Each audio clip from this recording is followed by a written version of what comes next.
Country music legends weren't just singers in rhinestones and cowboy hats. They were real people with secrets, scandals, and struggles that Nashville never wanted fans to know. Some whispers seemed too strange to believe. Gunfights, banned songs, wild addictions, even bizarre final wishes. Yet history proved that many of these old country music rumors were shockingly true. In this video, we'll uncover hidden stories about country's greatest icons. One, Roy Acuff, the two-country king. Roy Acuff is remembered as the king of country music, the man who brought mountain fiddle tunes and heartfelt ballads to the Grand Ole Opry. His influence was so great that even presidents and governors recognized him as a cultural treasure. Yet for years, a rumor lingered that when Acuff first tried to break into the Opry, insiders dismissed him as too country, too raw for the polished stage. It sounds impossible now, but the whispers were true. In the mid-1930s, when Acuff and his band, the Crazy Tennesseans, auditioned for the Opry, executives weren't sure his backwoods style would appeal to a wider audience. They feared his unrefined fiddle-driven sound might be too rural for a national broadcast. But Roy Acuff proved them wrong. Once he took the stage, his emotional singing and natural showmanship struck a chord with audiences everywhere. Songs like The Great Speckled Bird and Wabash Cannonball made him a household name, and his popularity grew so strong that by the 1940s, Opry management admitted he was the face of the show. The rumor was true. Roy Acuff was once considered too country, even for country's biggest stage. But by leaning into his authenticity instead of abandoning it, he reshaped the Grand Ole Opry and country music itself. To Kitty Wells, the song Nashville tried to silence. Kitty Wells became known as the Queen of Country Music, but her rise began with a scandal. In 1952, she recorded It Wasn't God Who Made Honky Tonk Angels, a song that dared to call out the double standards men placed on women in country music. Almost immediately, a rumor spread that the song had been banned from the radio and even from the Grand Ole Opry stage. Many dismissed it as exaggerated gossip, but the rumor was absolutely true. The Opry and NBC radio stations refused to play the song at first, claiming its lyrics were too suggestive and undermined traditional values. In a time when women were expected to sing about love and heartbreak, Kitty's bold defense of women's independence was seen as dangerous. Yet the ban backfired. Listeners demanded the record, and it shot to #1 on the country charts, making Kitty Wells the first woman ever to achieve such a feat. The controversy turned her into a trailblazer, paving the way for Loretta Lynn, Tammy Wynette, and countless other female artists who followed. The rumor was true. Nashville did try to silence Kitty Wells, but instead, her banned song broke barriers and changed the role of women in country music forever. 3. Lefty Frizzell, drinking away a legend. Lefty Frizzell was once hailed as the natural rival to Hank Williams Sr., a honky-tonk poet with a golden voice who influenced generations of singers from Merle Haggard to Willie Nelson. Yet a dark rumor followed him, that Lefty's career didn't fade because of bad luck, but because he drank it away. At first, fans resisted the idea. Lefty had such talent that it seemed unthinkable he could sabotage himself. But those who knew him best later confirmed the whispers were true. After his meteoric rise in the early 1950s, with hits like If You've Got the Money, I've Got the Time, Lefty's heavy drinking and reckless lifestyle caught up with him. Promoters complained of missed shows and sloppy performances. His unpredictable behavior made record labels hesitant to invest, and radio stations slowly drifted toward more reliable artists. Even friends like Merle Haggard admitted that Lefty's struggles with alcohol robbed him of the career he deserved. By the 1960s, his presence on the charts had dwindled. He continued recording, but the spark that once made him a superstar was dulled. In 1975, Lefty Frizzell died of a massive stroke at only 47 years old. Many pointed to years of alcohol abuse as a direct cause. The rumor was true. Lefty Frizzell's drinking helped end a career that could have rivaled Hank Williams himself.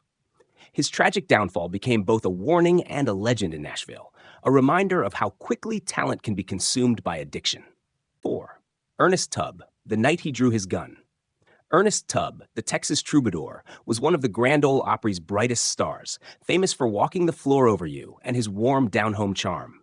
but a wild rumor has clung to his legacy that in a drunken rage, he once marched into a Nashville hotel with a pistol, intending to shoot Opry manager Jim Denny, but instead fired into the ceiling. At first, the tale sounded too wild to be true, like Baroom folklore exaggerated over time. Yet police records and eyewitness accounts confirm it. In January 1957, after heavy drinking, Tubb stormed into the National Life Building, where WSM Radio and the Opry offices were located. Enraged at Opry politics and convinced he'd been slighted, he demanded to confront Jim Denny. Gun in hand, Tubb fired a shot, missing everyone, the bullet tearing into the ceiling instead. Fortunately, no one was hurt, and the situation was quickly diffused. Tubb was arrested, booked for public drunkenness and carrying a firearm, but charges were eventually dropped, likely thanks to his fame and influence in Nashville. The incident became one of the most notorious stories in Opry history. While Tubb went on to rebuild his image and career, the rumor remained true. One of country's most respected legends once nearly turned a professional feud into deadly violence. For fans, it was a shocking reminder that even the most beloved stars carried tempers and demons that fame couldn't erase. 5. Gram Parsons, the desert funeral that stunned Nashville.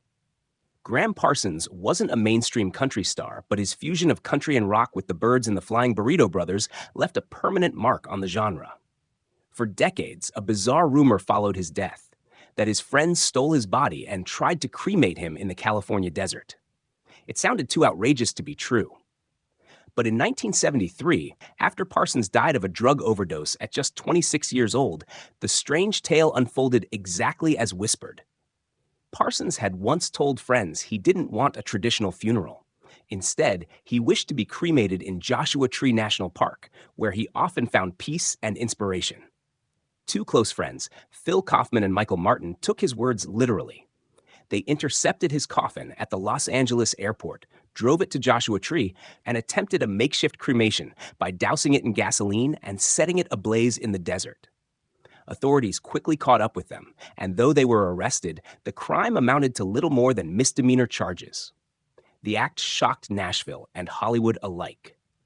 What was first dismissed as a wild rumor became one of the strangest true stories in music history.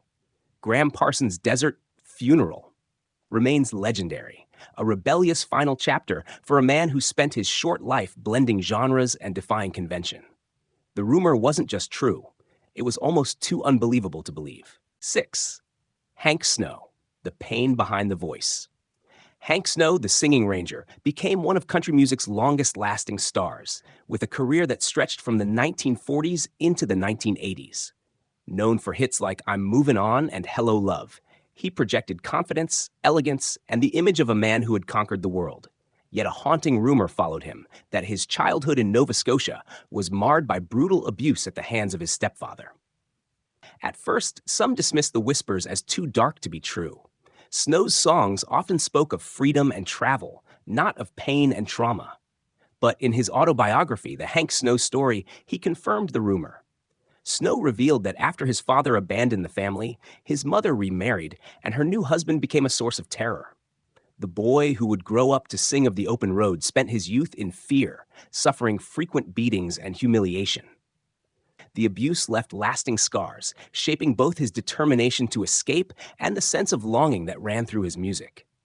By his teenage years, Snow had run away, working odd jobs and teaching himself guitar, vowing never to be trapped again. The rumor was true. Hank Snow's childhood was defined by cruelty and survival. His triumphant career was built not just on talent, but on resilience against a past that could have destroyed him. For fans, the revelation gave his songs new depth, the sound of a man who knew suffering and turned it into music that carried him far from the shadows of home. 7. Webb Pierce, the guitar-shaped pool that upset Nashville. Webb Pierce was one of the biggest stars of 1950s country music, rivaling even Hank Williams in chart success with hits like In the Jailhouse Now and There Stands the Glass. But a rumor long swirled around him that he built an outrageously gaudy guitar-shaped swimming pool at his Nashville mansion, sparking outrage from his more conservative neighbors. At first, some thought it was just a tall tale about country's flashy excess. But the rumor was absolutely true. In the mid-1950s, flush with success, Pierce bought a lavish home on the outskirts of Nashville and constructed a pool shaped like a giant guitar, complete with frets and tuning pegs painted around its edges. While fans adored the spectacle, Nashville's upper class wasn't amused. Neighbors complained that the constant stream of tourists, fans stopping to gawk at the pool, was disruptive. The sight of Pierce's rhinestone-studded cars parked out front didn't help either. The pool became such a symbol of flamboyance that it overshadowed his music for some, reinforcing Webb's image as country's flashiest star. Even decades later, the story of Webb Pierce's pool remains legendary in Nashville lore.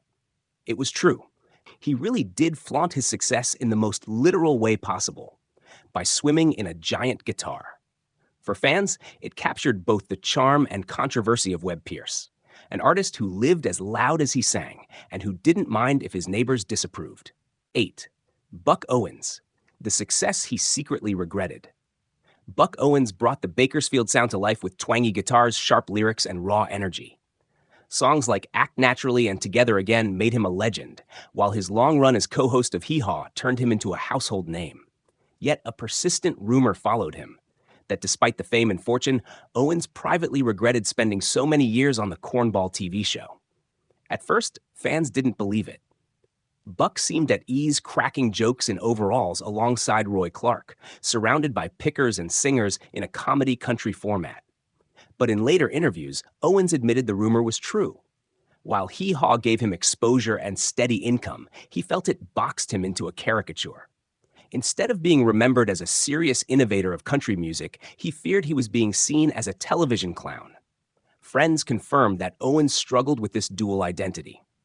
On one hand, the show made him a fortune and brought him closer to millions of fans. On the other, critics and industry insiders often dismissed him, ignoring his pioneering role in shaping modern country. It wasn't until the 1990s, when Owens enjoyed a resurgence of respect and even teamed up with Dwight Yoakam, that he began to feel his Bakersfield legacy was being honored again. The rumor was true. Buck Owens carried quiet regret over Hee Haw. For all the laughs and money, he feared the show overshadowed his artistry. But in the end, his music outlived the image, securing his place as one of country's true trailblazers. 8. Buck Owens, the success he secretly regretted. Buck Owens brought the Bakersfield sound to life with twangy guitars, sharp lyrics, and raw energy.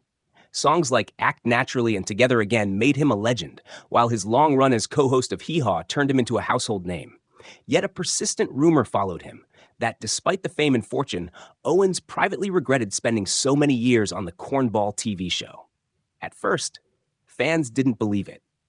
Buck seemed at ease cracking jokes in overalls alongside Roy Clark, surrounded by pickers and singers in a comedy country format.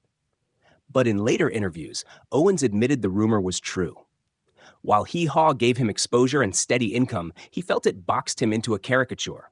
Instead of being remembered as a serious innovator of country music, he feared he was being seen as a television clown. Friends confirmed that Owens struggled with this dual identity. On one hand, the show made him a fortune and brought him closer to millions of fans. On the other, critics and industry insiders often dismissed him, ignoring his pioneering role in shaping modern country. It wasn't until the 1990s, when Owens enjoyed a resurgence of respect and even teamed up with Dwight Yoakam, that he began to feel his Bakersfield legacy was being honored again. The rumor was true. Buck Owens carried quiet regret over Hee Haw.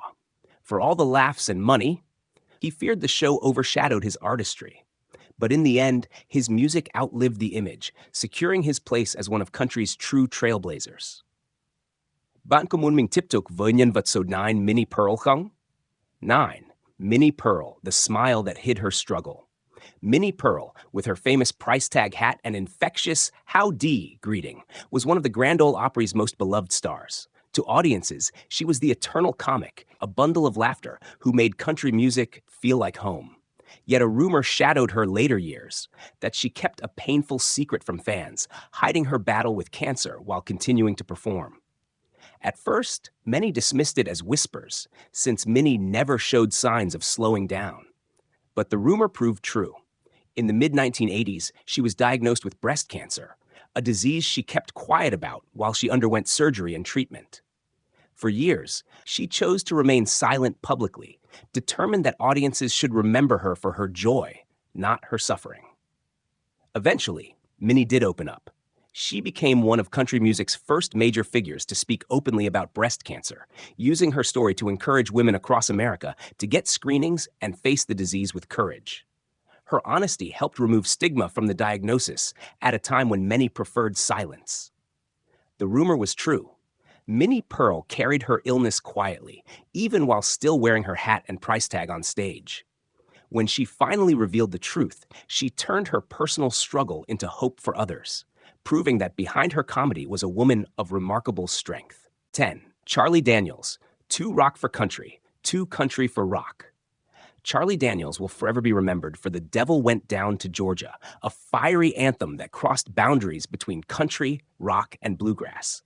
But for much of his early career, a rumor surrounded him that Nashville dismissed him outright, claiming his sound was too rock for country, while rock audiences said he was too country for rock. At first, some thought this was just a musician's complaint. But Daniels himself later admitted it was true. In the 1960s and early 70s, when he first tried to make it in Nashville, the establishment wasn't sure what to do with him.